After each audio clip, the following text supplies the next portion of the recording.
What's up, New York? How we doing? Everyone likes first responders, you know, and I actually respect men and women in the armed forces and law enforcement, things like that. There's been two scenarios now. The first scenario, he said, my kids will never look at me like I'm an asshole. That was a direct attack to me and my family and my relationship with my kids. Second attack was him calling me a bitch. So the respect is a little bit out the window, and we'll see that on Saturday. It's very personal to me, yes. I don't remember saying when my kids look, I don't remember saying that when my kids look at me like an asshole. That was no direct thing to him. And that when I said, bring it on, bitch, it was pretty much he was calling me out, telling me he's going to beat my ass in front of a whole arena of people. So sorry for defending myself. I apologize. I don't care. I've never cared about the odds. You know, Vegas hates me, and I'm going to keep it that way. I did a really long press conference yesterday, and I feel like I really broke it down for everybody, exactly how I felt. So tonight, it's all about Stipe. It's been amazing, you know, having guys like Anderson, Spider Silva to look up to. There's a lot of guys. There's Uriah Faber. I have a long list of guys that I've always admired. George St. Pierre. These guys were great examples to me. Some for their fighting skills, some for the way they transcended the sport. And I'm grateful to be in this position now. I'm very aware that I've impacted many people's lives around the world. And it's just, it's a huge honor, and it's a true pleasure to be in this position. I want to be remembered as a guy who came, saw, and conquered. Simple as that. Yeah, I love to bury the hatchet with DC. You know, literally every time I see him, I try to give him a smile. I try to give him a handshake. I don't think I just recently found out he doesn't like that very much. I think I'll just give him a little friendly wave from a distance from now on. That's all over for me a long time ago. I'm sure there's a lot of guys, a lot of former opponents that really don't like me, and that's a part of doing what I do. I have shed blood in Madison Garden twice. I will draw blood in Madison Square Garden for a third time on Saturday night. Big title implications against a guy who's already beat me, shattered my dreams of becoming lightweight champion. And on Saturday night, I submit myself as the #1 contender, and my next fight will be for the belt. Charles is beloved. Hey, listen, if you don't love Charles Oliveira, you're not a mixed martial arts fan. So I give it to him. Hey, I just saw Charles in the back. It's all respect. If you don't love Charles Oliveira, you can kick rocks. We're showing up on Saturday night. We're going to blow off the freaking roof, and you guys are going to love it.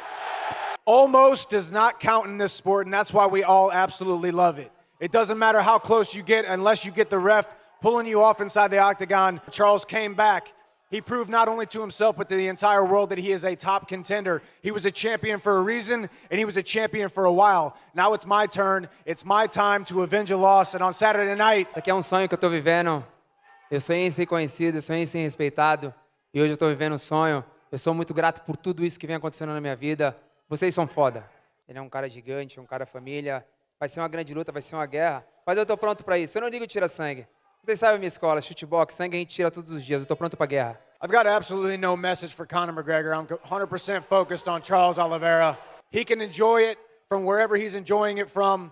We'll keep the octagon warm while he's out. Charles is decorated. The most submission wins in UFC history. That's why I love this fight. I love a scary fight. I love an exciting fight in this beautiful city of New York. So I'm excited to go out there. If I want to take the fight to the ground, I'll try to take it to the ground. I think I will take it to the ground, and I think I'll stop his shots if I want to stop his shots. So it's going to be fun. I think that I'm better in every position. Really, his only chance is grab me, try to hold on to me, and throw up one of his submissions. 100 different ways that I can win this fight, and I'm excited to showcase my skills and all the hard work I've been putting in. Obviously, everybody knows me as a wrestler, but I think that my submission grappling skills are world class. We'll see if I get the opportunity to showcase them this Saturday. He's got 100 ways to win. I only need one way to win, and it's going to be a triangle. And when I hold on, I'm not going to let go until you tap. The tap in any language is the same. It doesn't matter if it's Scottish. It doesn't matter if it's American. When you tap, you tap. I have a very special young man here tonight. Kier, I met earlier today. He was diagnosed with cancer recently, and Dana, I'm wondering if you can get him tickets to my fight. That's awesome. Guys, Kier is over here in the red. He's such a sweetheart. Such a sweet young man. I don't know if you guys can see him, but he has the biggest and most beautiful smile, and I am so blessed to have met him. Are you going to give him a decent seat? Or are you going to get a good seat, too? Uncle Dana, he knows how to take care of his guests. You know, we had good intentions with him. They didn't work out. People weren't happy with him. So I actually made the decision. I'm switching the gloves. I want new the old gloves back. So the new gloves are now the old gloves. The winner should absolutely fight Tom. Listen, it is my belief that as long as this guy is active, he's the best. He's the pound for pound best in the world, and he's the greatest of all time. Thank you.